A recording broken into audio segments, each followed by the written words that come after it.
तो ड्रामा के third part में हमें पास्ट का सीन दिखाया जाता है जहाँ पे यूनसेरी छोटी होती है और उसके सामने बहुत सारे सामान रखे होते हैं। ये एक तरह का रिचुअल होता है जहाँ पे बच्चे जब पैदा होते हैं और थोड़े बड़े हो जाते हैं तो उनके साथ किया जाता है। इस सीन में छोटी यूनसेरी सारी चीजों को छोड़कर अपने फादर का हाथ पकड़ती है, जिससे उसके फादर बहुत ज्यादा खुश हो जाते हैं। तो ये चीजें यूनसेरी अपने दिमाग में सोच रही होती है और उस सिनेरियो में कहती है कि मैंने हमेशा से सही डिसीजंस लिए हैं। अपने सही डिसीजंस की वजह से ही मैंने इतना बड़ा ब्रांड खड़ा किया और मैं सीईओ बनी। मैं अपने बिजनेस को नीचे से ऊपर ले गई और मेरा बिजनेस सक्सेसफुल बना। लेकिन जब इस बार मुझे डिसीजन लेना था तो मैं गलत हो गई। इस सीन से हमें ये समझ में आता है जहाँ पे री जन होक ने यूनसेरी को कहा था कि लेफ्ट मुड़ना, वहाँ पे वो लेफ्ट ना मुड़ के राइट में मुड़ जाती है क्योंकि उसे लगता है कि वो झूठ बोल रहा होगा और जिसकी वजह से ही वो साउथ कोरिया ना जाके नॉर्थ कोरिया में फंस जाती है। वहाँ पे उसे बड़े ऑफिसर से बचाने के लिए री जन होक साइड में ले आता है। यूनसेरी अचानक से री जन होक को देखते हुए सोचती है कि हाँ, मुझे पता है कि अब मैं नॉर्थ कोरिया में आ गई हूँ और मुझे किसी ऐसे इंसान की जरूरत है जो यहाँ से मुझे निकाल पाए और ये वही इंसान है। वो सोचती है कि मुझे कैसे भी इसे मनाना पड़ेगा कि ये किसी को भी कुछ जाकर ना बताए और बहुत ज्यादा स्माइल करने लगती है क्योंकि उसका मानना था कि भले ही नॉर्थ कोरियन आर्मी में है लेकिन है तो एक आदमी ही जो कि उसके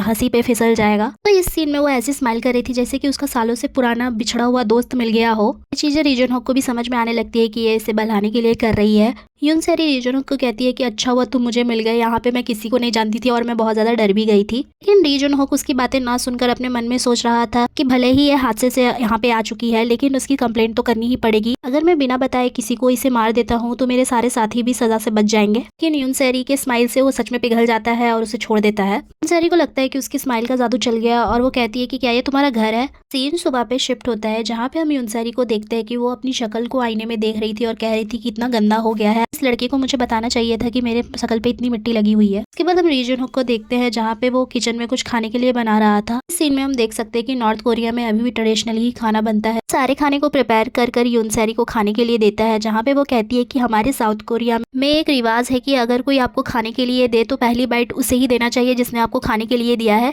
ये सुन के री जन होक कहता है कि अगर तुम्हें लगता है कि खाने में कुछ मिला हुआ है तो सीधा सीधा बोलो ना। सुनकर यूनसेरी बहुत ज्यादा डर जाती है और कहती है कि तुम ही बताओ मैं कैसे किसी पे भरोसा कर लूं। जहाँ पे री जन होक कहता है कि तुम्हारे पास कोई ऑप्शन भी नहीं है। तुम नॉर्थ कोरिया में पैराग्लाइडिंग करते हुए उतरी जब लाइट नहीं थी और यहाँ तक कि तूफान भी आया हुआ था। मैं इतनी बेवकूफ तो मुझे लगती नहीं हूँ। जहाँ पे री जन होक की बातें सुनकर यूनसेरी कहती है कि तुम्हें क्या लगता है कि मैं एक साउथ कोरियन जासूस हूँ। जहाँ पे वो कहता है कि मैंने तो ऐसा कुछ भी नहीं कहा, मैं तो बस एक अंदेशा लगा रहा था। सारी चीजें सुनकर यूनसेरी कहती है कि शायद तुम्हें पता नहीं है लेकिन मैं बहुत ज्यादा फेमस हूँ, इतनी ज्यादा फेमस हूँ कि मुझे जासूस भी पहचानते होंगे और मुझे इंटरनेट पे तो सर्च कर मत लेना क्योंकि अगर तुम इंटरनेट पे मुझे सर्च करोगे तो तुम डर जाओगे। सुनकर री जन होक कहता है कि यहाँ पे इंटरनेट नहीं है तो इसीलिए तुम मेरी डरने की फिक्र मत करो। इंटरनेट की बात सुनकर यूनसेरी कहती है कि अब क्या होगा, अब तो मुझे कोई ढूंढ भी नहीं सकेगा कि मैं इस वीराने में हूँ। अब तक तो पूरे साउथ कोरिया में मेरे गुम होने की खबर फैल चुकी होगी और सब लोग मुझे ढूंढ रहे होंगे। मुझे डर है कि मेरे गुम होने से यहाँ तक कि नॉर्थ कोरिया और साउथ कोरिया में झगड़ा ना हो जाए और मैं साउथ कोरिया में इतनी ज्यादा इंपॉर्टेंट हूँ कि यूएन भी इस लफड़े में आ सकता है। देखो, अगर तुम मेरी मदद करोगे तो मैं तुम्हें बहुत सारे पैसे दूंगी, मैं बहुत ज्यादा अमीर हूँ। उसके बाद सीन शिफ्ट होता है और हम यूनसेरी के घर का सीन देखते हैं जहाँ पे सारे लोग एक ग्रुप बना के बैठे हुए थे।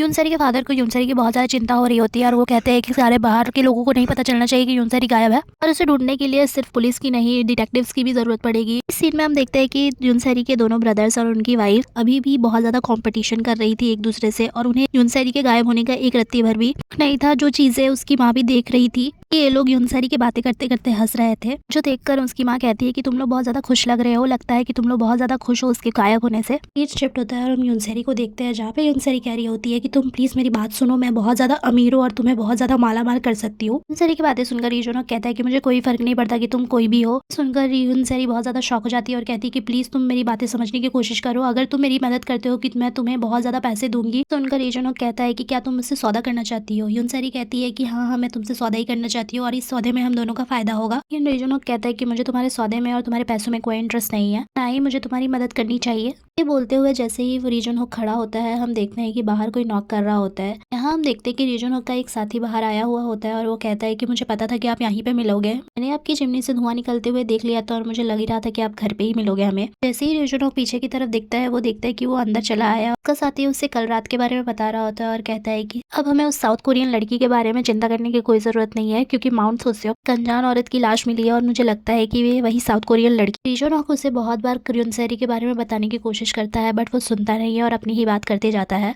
कहता है कि आप मेरी बातों पे विश्वास करिए, मेरी बातें तो भविष्यवाणी से भी सच है। अगर आपको मेरी बातें गलत लगी तो आप मेरी गर्दन उड़ा देना। उसकी बातें सुनकर यूजुनोक उसे कुछ बोल नहीं पाता है और उसे बोलता है कि ठीक है चलो बाहर चलो, जहाँ पे वो बाहर नहीं जाता और उसके घर पे जाकर बैठ जाता है, जहाँ पे हम देखते हैं कि पीछे से यूनसेरी भी आके उसके पीछे खड़ी हो जाती है। कहता है कि अब हमारे साथियों को कोई सजा नहीं मिलेगी और किसी को भी पता नहीं चलेगा हमारा साथी सर्वेलेंस कैमरा के सामने बैठकर साउथ कोरियन ड्रामे देख रहा था और मैंने भी तो बस थोड़ी सी ही शराब पी थी, पर वो लड़की आपके सामने थी और आप उसको पकड़ नहीं पाए थे, जिसकी वजह से आपको भी सजा मिल सकती थी। ये बोलते हुए जैसे ही वो पीछे मुड़ता है यूनसेरी को देख के डर जाता है। यूनसेरी उसको देखकर पहचान जाती है और कहते हैं तुम तो वही हो ना जिसने मुझ पे गोली चलाई थी, तुमने तो मुझे मार ही दिया था। वो बहुत ज्यादा डर जाता है और यूजुनोक के पास जाके कहता है कि मुझे तो लगा था ये मर गई थी, ये यहाँ पे क्या कर रही है, बताइए सर आप कुछ बोलते क्यों नहीं। सीन शिफ्ट होता है और हम उन तीनों को एक साथ बैठे हुए देखते हैं, जहाँ पे यूजुनोक का साथी कह रहा होता है कि मानना पड़ेगा साउथ कोरिया को, कैसे उसने एक चीफ ऑफिसर के घर में एक साउथ कोरियन जासूस को छोड़ दिया है। ये सुनकर यूनसेरी कहती है कि ये घर यूजुनोक का है, मुझे तो पता भी नहीं था और मैं कोई जासूस वासूस नहीं हूँ, तुम मुझे गलत समझ रहे हो। यूजुनोक का साथी उसकी बातें सुनकर कहता है कि आपके घर में फावड़ा वावड़ा है तो बताओ, अब मुझे थोड़ा सा समय दो, यहाँ पे बहुत सारे पहाड़ है, मैं इसे ठिकाने लगा दूंगा। ये चीजें सुनकर यूनसेरी कहती है कि अगर तुम्हें इतने ज्यादा ठिकाने लगाने की मन है तो तुम अपने आप को ठिकाने लगा दो। यहाँ पे वो कहता है कि तुम हमसे ऐसे बात नहीं कर सकती, तुम्हें शायद पता नहीं कि तुम कहाँ फंस गई हो और हम लोग दुश्मनों पे रहम नहीं खाते। ये सुनकर यूनसेरी कहती है कि तुम भी बहुत बड़ी मुसीबत में फंस गई, अगर मैंने बाहर जाके सबको बता दिया कि मैं यहाँ पे छुपी हुई हूँ तो तुम लोग को भी बहुत ज्यादा मुसीबत का सामना करना पड़ेगा। मैं तो मरूंगी ही लेकिन तुम्हारे साथियों को भी बहुत ज्यादा सजा मिलेगी, जो ड्यूटी के टाइम पे साउथ कोरियन ड्रामे देख रहा था और तुम तो यहाँ पे शराब पी रहे थे, और अगर मैंने चीफ के बारे में बता दिया तुम्हारे, जो मुझे पकड़ नहीं पाया था, तो उसकी भी जिंदगी बर्बाद हो जाएगी। ये सुनकर वो बहुत ज्यादा शॉक हो जाता है और यूजुनोक से कहता है कि इसे ये सारी बातें डिटेल में कैसे पता है, जहाँ पे यूजुनोक कहता है कि तुम्हें क्या लगता है। सो बेसिकली यूनसेरी ने इनकी सारी बातें सुन ली थी और वही वो रिपीट कर रही थी उनके सामने। तो इसी बीच दरवाजे पे फिर से कोई नॉक करता है और यूजुनोक जाता है देखने।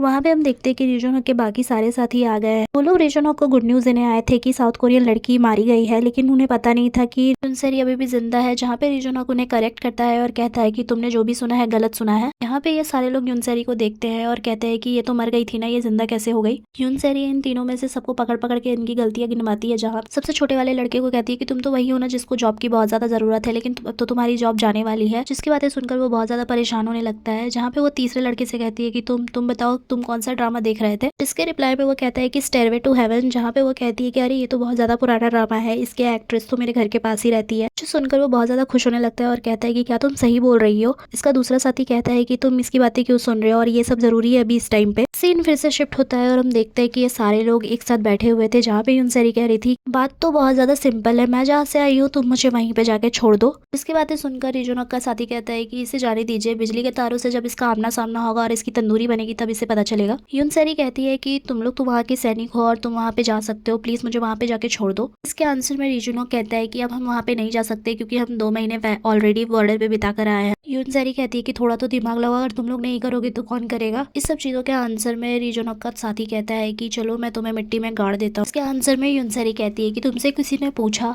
इन दोनों की बहस चली रही थी, जहाँ पे यूजुनोक इन्हें रोकता है और कहता है कि तुम ये सब बहस करना बंद करो। यूनसेरी कहती है कि कुछ भी करो मुझे यहाँ से निकालो, क्योंकि तुम लोग भी मुसीबत पे फंसे हुए हो, मुझे भी पता है। अगर मैं पकड़ी जाती है तो तुम लोग मुझे कहाँ पे लेके जाते हैं। जहाँ पे वो यूजुनोक कहता है कि हम तुम्हें स्टेट सिक्योरिटी के पास लेके जाते हैं, जहाँ पे वो कहती है कि स्टेट सिक्योरिटी का नाम मैंने बहुत सुना है, ये है क्या। उसके आंसर में यूजुनोक कहता है कि यहाँ पे तुम्हारी पूछताछ होती। यूनसेरी उससे पूछती है कि जब मैं पकड़ी गई थी तो तुम मुझे वहाँ पे क्यों नहीं लेके गए थे, क्योंकि शायद तुम लोगों को पता था कि अब तुम लोग भी बहुत ज्यादा मुसीबत पे हो, तो अब तुम लोगों के पास भी कोई ऑप्शन नहीं है मेरी मदद करने के अलावा। पार्ट के लिए बस इतना ही। अगर आप देखना चाहते हो कि यूनसेरी अपने घर कैसे वापस जाती है तो हमारे चैनल को सब्सक्राइब करो, लाइक करो और बेल आइकन को हिट करो कि जैसे ही इसका अगला पार्ट आए तो आपको पता चल जाए। तब तक के